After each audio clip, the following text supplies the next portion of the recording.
Vozes de mortos, vozes do além. Quando se fala nisso, a primeira ideia é de terror, de medo, de ameaças. Mas com esta mulher não é assim, porque ela não é uma dessas feiticeiras que aparecem por aí, ou um produto da desinformação, da ignorância. Pelo contrário, é uma escritora respeitada por críticos e intelectuais. Uma mulher sem qualquer ligação com religiões, com misticismo. Uma mulher conhecida pela seriedade, pela inteligência. Ela é Hilda Hilst, que surpreendeu todo mundo há algum tempo ao afirmar pura e simplesmente que estava gravando vozes misteriosas, vozes de mortos. Para conseguir isso, Hilda repete a experiência de um sueco, Fredrik Jurgensen. Ela coloca num gravador ao mesmo tempo um microfone e um aparelho de rádio ligado no espaço entre duas estações e fica gravando. Gravando vozes que só podem ser identificadas com muita paciência e que nem todo mundo consegue ouvir. Para mim, logo no começo, apareceram vozes assim, entravam de repente numa fita, numa música e diziam só Hilda. E depois de 4 anos de trabalho, eu recebi uma voz que dizia: vamos estabelecer no mundo rede de telefonia. E de modo que eu não me importo se as vozes são banais ou não. Muitos pesquisadores se chateiam com esse aspecto banal, por exemplo, de comentar a sala, de comentar a roupa, de ter humor, até eles fazem muito humor. Aliás, é uma coisa também que seria bom desenvolver, dissociar essa experiência de qualquer ideia de terror, quer dizer, Bossa Bela Lugosi. Não acontece absolutamente nada com essa comunicação no plano do terror, quer dizer, qualquer pessoa que tenha construído alguma coisa ao redor das vozes no plano do terror, não é verdade. Eu gravo vozes de pessoas mortas. Por coincidência, um filme que conta a história de uma mulher que, como Hilda Hilst, consegue gravar vozes de pessoas mortas, está sendo exibido em São Paulo e Curitiba. É o último filme de Walter Hugo Cury, As Filhas do Fogo. E uma outra coincidência. Walter Hugo Cury é amigo de Hilda Hilst, embora ele se recuse a admitir que o filme tenha sido inspirado nas experiências de Hilda. E o clima de suspense do filme, muito elogiado pela crítica, que vê nele o melhor trabalho de Walter Hugo Cury, não é bem o clima de Hilda quando ela fala das vozes misteriosas. Você já teve algum contato com um cientista para estudar junto com você esse problema, essas vozes? Bom, eu tenho alguns amigos cientistas que são pessoas ótimas e, naturalmente, a gente também dá muita risada porque esse fenômeno é um fenômeno praticamente inexplicável em termos de ciência. Então, eu conversando com eles e tudo, eles acreditam no fenômeno, porque eles sabem que eu não ia fazer uma fraude do fenômeno, né? Mas as pessoas, os cientistas amigos meus que eu conheço, que são pessoas extraordinárias, como o professor César Lattes, o professor Mário Schemberg, eles acham o fenômeno bastante interessante, mas naturalmente cada um tem o próprio trabalho para fazer. Você acha que as pessoas devem acreditar nessas gravações? Eu não acho se devem ou não, eu acho que é um problema delas, porque eu, por exemplo, não pertenço a nenhuma seita, não é? E faço a gravação completamente, vamos dizer, dissociada de religiosidade, né? Então eu converso normalmente, aliás, se você começar a colocar posturas e rituais, as vozes disseram para o Jurgensen que não gostam desse tipo de contato com certa ritualística, essa coisa toda. Então agora, meus irmãos, não há nada disso. Você conversa normalmente, as vozes aparecem sim ou não. Não há nenhuma religiosidade junto com esse fenômeno.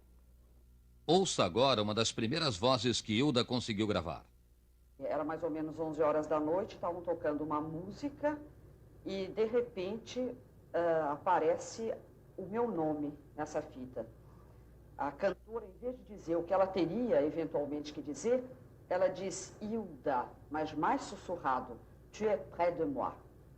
Que isso quer dizer, em francês, você está perto de mim. Então eu vou tentar ver se vocês conseguem ouvir.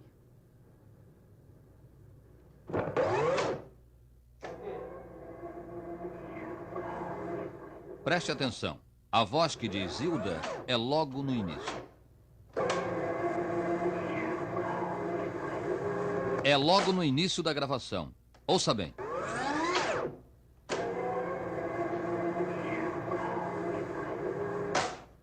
Uma experiência impressionante. Hilda acredita que conseguiu gravar a voz da própria mãe.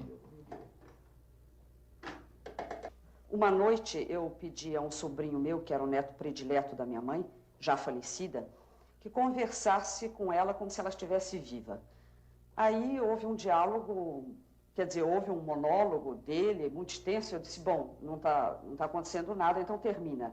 Na hora de terminar, ele diz o seguinte: eu espero que a senhora esteja feliz. E nesse momento aparece o sim, que eu reconheci definitivamente como o sim da minha mãe. Um pouco comovida, mas é absolutamente ela. E ele continua zelando por nós. Então, depois da palavra feliz, aparece a voz da minha mãe, sim. Eu acho essa palavra muito importante. As palavras que aparecem no gravador simples, quer dizer, só com o microfone, são importantíssimas, porque só havia nós dois, estávamos na sala, e essa voz é uma terceira voz que não é identificada nem com a minha voz, nem com a dele. Então, eu vou tentar mostrar para vocês.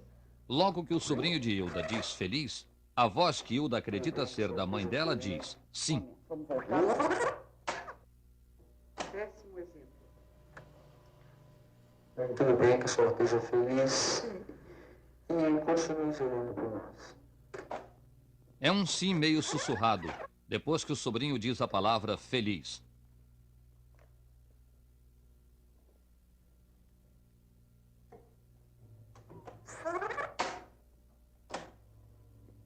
Tudo bem que a senhora esteja feliz e continue zelando por nós. Agora é uma voz bem difícil de se ouvir. É uma voz que diz querido no meio da frase dita por uma amiga de Hilda. Uma prova de que estivemos aqui. Uma prova que eu estiver aqui junto, presente. Uma prova que eu estiver aqui junto, presente. Prova que eu estiver aqui junto, presente. O psicólogo Cesário Morey crê na honestidade de Hilda, mas acha que as vozes podem vir da própria mente dela. Não há dúvida, essas gravações, elas são possíveis de serem realizadas, apenas há várias hipóteses que a ciência hoje apresenta para explicá-las.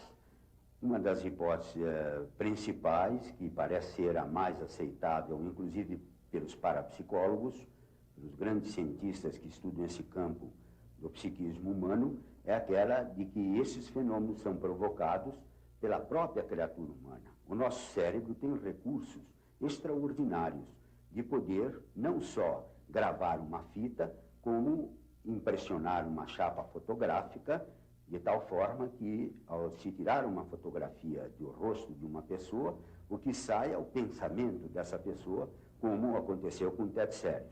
No fato das gravações, também essa hipótese é válida. Nós podemos admitir que, na realidade, os fenômenos que estão ocorrendo atualmente no campo da ciência, principalmente a ciência que estuda o cérebro e os poderes do cérebro da criatura humana, quando o nosso cérebro está numa determinada frequência, na chamada frequência alfa ótima, nós verificamos que poderes extraordinários ainda estão para serem estudados quando eles são provocados por criaturas superdotadas. E você é uma escritora famosa, não tem medo assim que as pessoas pensem que você está ficando louca, essas coisas? Não, não tenho medo, porque se eu estiver louca, eu estou muito bem acompanhada. Porque o Instituto Max Planck em Munique faz a experiência, a Universidade de Dublin, o professor Hans Bender da Universidade de Friburgo. E depois eu acho que todos os inovadores são comentados assim, no início, como pessoas um pouco estranhas, não é? E que se todo mundo tivesse medo de fazer inovações, quer dizer, se tivesse medo de serem chamados de loucos, ninguém faria mais inovações. Eu acredito que várias pessoas que modificaram até, às vezes, uma vírgula num texto foram chamados de loucos. Eu não me incomodo, não. Acho que é uma boa companhia.